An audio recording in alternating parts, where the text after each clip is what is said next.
কেমন করে আমরা অ্যাক্টিভ থেকে প্যাসিভ করব। তোমরা এই যে first sentence number 1 number 2 number 3 4 5 এই যে পাঁচটা সেন্টেন্স আছে সবকটাই ইন্টারোগেটিভ। কোন ইন্টারোগেটিভ সেন্টেন্সকে আমরা কেমন করে অ্যাক্টিভ থেকে প্যাসিভ করব এটা নিয়ে ডিটেইলে আলোচনা করব। এটা দেখ আর দেখলে তোমাদের কাছে এটা ক্লিয়ার হয়ে যাবে। Did she write the paragraph, তাহলে আমরা এখানে দেখছি ডিড সি রাইট, এই রাইট এটা কিন্তু প্রেজেন্ট ফর্ম আছে, যখন ডিড আছে ইন্টারোগেটিভে তখন ডিড মানে এটা পাস্ট হতে হবে। তাহলে সে কি প্যারাগ্রাফটি লিখেছিল, তাহলে আমরা যখন এটাকে অ্যাক্টিভ থেকে প্যাসিভ করব এই ইন্টারোগেটিভই প্যাসিভ হবে।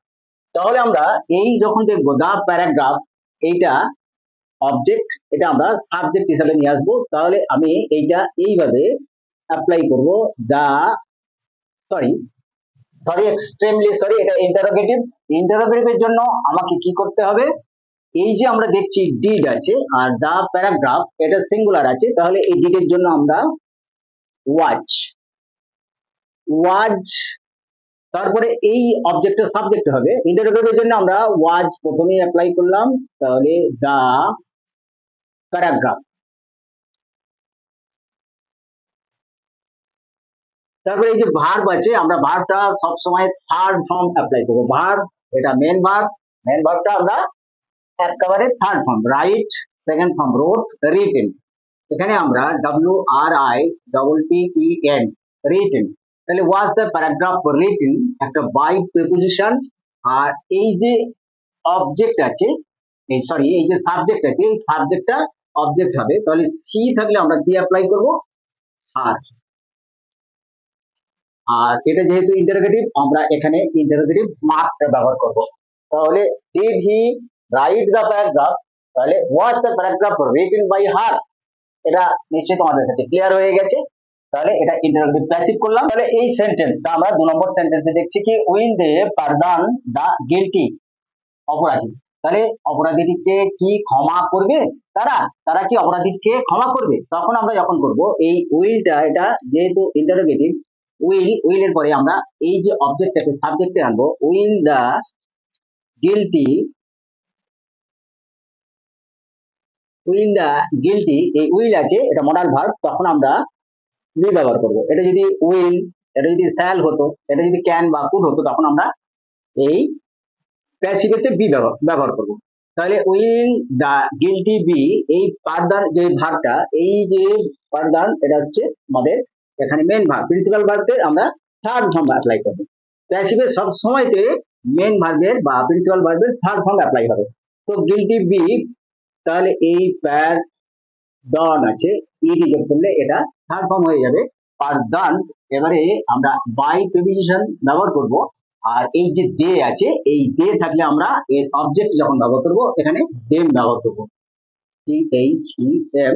আর এটা যেহেতু ইন্টারোগেটিভ সেন্টেন্স আমরা ইন্টারোগেশন মার্কস ব্যবহার করব নিশ্চয়ই। তাহলে will the guilty be pardon by them, clear হয়ে গেছে। যখন দেখবো ইন্টারোগেটিভ তখন আমাদের ইন্টারোগেটিভের জন্য যে ভার্ব গুলো আছে, বিশেষ করে আমরা যখন ইন্টারোগেশন করি তখন আমরা কখনো ডু ডিড ডাজ ব্যবহার করি, কখনো আবার এই যে মডাল ভার্ব থাকলে মডাল ভার্ব গুলো আগে এবং be verb am is are was were থাকলে আমরা আগে অ্যাপ্লাই করি। তো সেইভাবে আমরা এগুলো অ্যাপ্লাই করে এটাকে আমরা প্যাসিভ করলাম। Was the boy flying a kite, এটা কন্টিনিউয়াস আছে। বালকটি কি একটি ঘুড়ি ওড়াচ্ছিল, তখন আমরা কি করব, তাহলে একটি ঘুড়ি এইটা আমরা যে এই অবজেক্ট দেখছি এটা সাবজেক্টে আনবো, তাহলে এ কাইটটা এটা সিঙ্গুলারে আছে, তখন আমরা এই ওয়াজটা ওয়াজি রাখবো। আর যদি এখানে কাইটস হতো তখন কাইটস এ না হয়ে কাইটস, তখন আমরা এটা কি করতাম, ওয়্যার করতাম।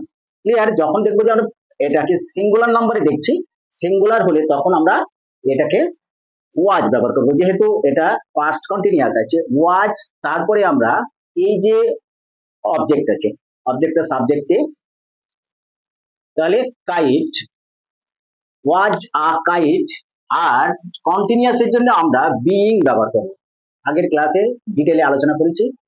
যদি পারো কন্টিনিউয়াস কিভাবে আমরা অ্যাক্টিভ থেকে প্যাসিভ করি সেখানে সুন্দরভাবে বোঝানো আছে, সেই ক্লাসগুলো যদি দেখো তাহলে একেবারে ক্লিয়ার হয়ে যাবে। আর যেহেতু ইন্টারোগেটিভ সেই আমরা এটাকে কন্টিনিউয়াসই তো রাখবো, ওই জন্য এখানে বিইং ব্যবহার করা হবে। ওয়াজ আ কাইট বিইং, এই যে ফ্লাইং, এটা অ্যাকচুয়ালি ফ্লাই থেকে আইএনজি যোগ হয়েছে, আমরা থার্ড ফর্ম করব, ফ্লাই, ফ্লিউ, ফ্লোন, তখন এটা করব F L O W N, এর থার্ড ফর্ম গুলো আমাদের ভালো করে জেনে নিতে হবে, তাহলে আমরা প্যাসিভ করতে গিয়ে আর কোনো সমস্যার সম্মুখীন হব না। তাহলে was a kite being flown by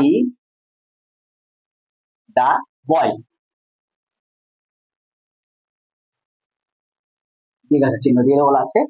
does Mimi wash দা ক্লথেস, তখন আমরা এটা কি করব, যে ডাজ আছে আর ক্লথস আছে, এটা হচ্ছে প্লুরাল আছে, তখন এই প্লুরালের যে আছে তাহলে আর আমরা এখানে কি ব্যবহার করব, আর দা ক্লথেস।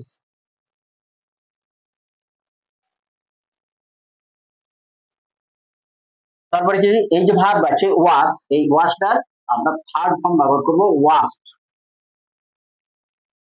তারপরে আমরা বাই প্রিপোজিশন ব্যবহার করার পরেতে এই মিমি, এটা নাউন আছে, এই মিমি মিমি থেকে যাবে, ইন্টারোগেশন মার্ক দিয়ে দেবো।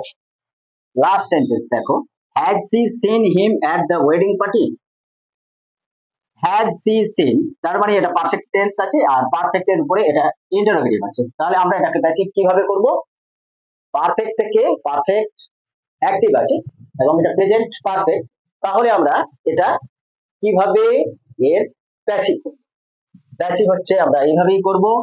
তাহলে আরেকটা জিনিস এটা দেখো, has she seen him at the wedding party, তাহলে এর অবজেক্ট কোনটা, সেন্টেন্সকে যদি বিশেষত ভার্বকে মানে তার কাজটা কি, যদি কি বা কাকে দিয়ে প্রশ্ন করি তাহলে অবজেক্ট পাওয়া যাবে, has she seen him at the wedding party, যদি কি দিয়ে প্রশ্ন করি, কি দেখেছে পাচ্ছি না, কাকে দেখেছে, তাহলে কাকে দিয়ে প্রশ্ন করলে আমরা পাচ্ছি হিম। তাহলে আমরা সবসময় মনে রাখবো, আমরা যখন সেন্টেন্স দেখবো সেই সেন্টেন্স কে আমরা কি বা কাকে দিয়ে প্রশ্ন করলে যদি উত্তর মেলে তাহলে সেটাই অবজেক্ট হবে। এট দ্য ওয়েডিং পার্টি এটা কমপ্লিমেন্ট, এই সেন্টেন্সের এটা কমপ্লিমেন্ট, এটা অবজেক্ট নয়, যে লাস্ট আছে মানে শেষে আছে মানে এটা অবজেক্ট, এটা কোনোদিনই নয়। আমরা দেখবো যে যখন কমপ্লিমেন্ট হয় সাধারণত আমরা দেখেছি প্রিপোজিশন ব্যবহার হয়, তাহলে আমরা এটা যখন করব তাহলে হ্যাজ সি সিন হিম এটা করব, আর বাদ বাকি যেমন আছে এটা ব্যবহার করবো, এটা ভালো করে লক্ষ্য করো দেখো, তাহলে আমরা হ্যাজ সি সিন, তাহলে আমরা এটা কি ব্যবহার করব, হ্যাজ, কেন হ্যাজ ব্যবহার করছি, এই যে অবজেক্টটা এখানে হিম আছে, হিম, হি থেকে হিম এসছে, তাহলে হি থাকলে আমরা সাধারণত প্রেজেন্ট পারফেক্টে হ্যাজ ব্যবহার করি সব সময়, সাধারণত নয় সব সময় পেয়ে যাবে। তাহলে হ্যাজ, তারপরে এই যে হিটা আছে, এই সরি হিমটা আছে, এখানে আমরা হি, হ্যাজ হি, তারপরে একটা বিন ব্যবহার করবো, যখনই আমরা পারফেক্ট দেখবো, পারফেক্টে যখন প্যাসিভ করবো তখন হ্যাজ হোক, হ্যাভ হোক, হ্যাড হোক, আমরা বিন ব্যবহার করব, আর যদি আইএনজি থাকে কন্টিনিউয়াস হলে আমরা বিইং ব্যবহার করব। তাহলে হ্যাজ সি বিন, তারপরে আমরা কি করি, ভার্বের থার্ড ফর্ম, এখানে তো ভার্বের থার্ড ফর্মই দেওয়া আছে, সিনই হবে, তাহলে হ্যাজ ই বিন সিন, তারপরে আমরা এইগুলো সব লিখে নেবো, এট দা ওয়েডিং পার্টি, আমরা লিখছি না, ডট ডট করছি, তারপরে এখানে আমরা বাই অ্যাপ্লাই করব, বাই দিয়ে এই যে সি আছে এটা ভালো করে দেখো, এই সিটা সাবজেক্ট প্রোনাউন আছে এখানে, তাহলে এই বাক্যে আমরা এটা সাবজেক্ট হিসাবে অ্যাপ্লাই করেছি, এটা যখন অবজেক্ট হবে তখন আমরা হার অ্যাপ্লাই করব, তাহলে বাই সরি বাই, এটা ডট ডট দিয়ে আমরা করে দিচ্ছি কি, এট দা ওয়েডিং পার্টি বাই হার।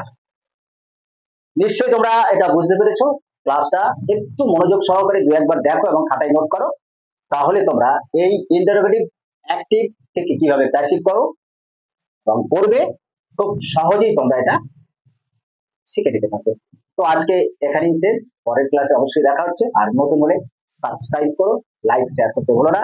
অনেক অভিনন্দন, শুভেচ্ছা।